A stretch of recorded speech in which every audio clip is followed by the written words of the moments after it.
Keir Starmer faced intense backlash last November when he met with Chinese President Xi Jinping, a move that sparked outrage among the British public. Why? Many Britons oppose any close collaboration with China, citing growing concerns about national interests and security. But despite this public outcry, Labour MPs have now openly declared their intention to continue working with China. This admission has only added fuel to the fire, leaving many wondering, why is Labour ignoring the will of the people? Here's the full story. Watch the clip to see the details unfold.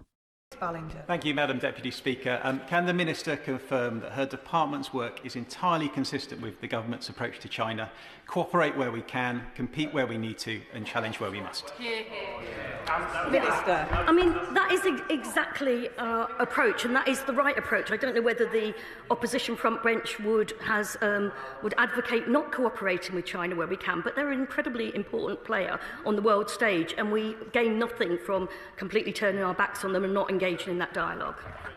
Andrew Snowden. Thank you very much, Madam Deputy Speaker. Following Russia's illegal invasion of Ukraine, we saw how Russia responded in the global tariffs and sanctions market by trying to use its dominance in the nuclear fuel market to put pressure on the allies of Ukraine. And therefore, we've seen that vulnerability in our energy supply chain when our enemies and allies of those enemies want to use it against us. The former head of MI6, Sir Richard Dearland, has said that the government's target to decarbonise the grid hands power to Beijing.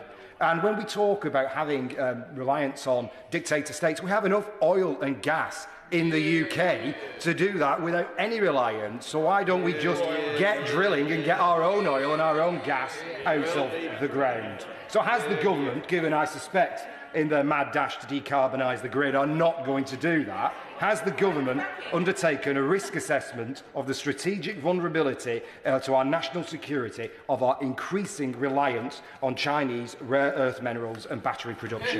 Minister. I think I have already made very clear, Madam Deputy Speaker, that there are ongoing conversations about that, and we take national security incredibly seriously when we look at investment decisions. In terms of what he had to say about producing more oil and gas here for our own use, I think he needs a lesson in how the energy markets actually work. There's no guarantee that it would be used here.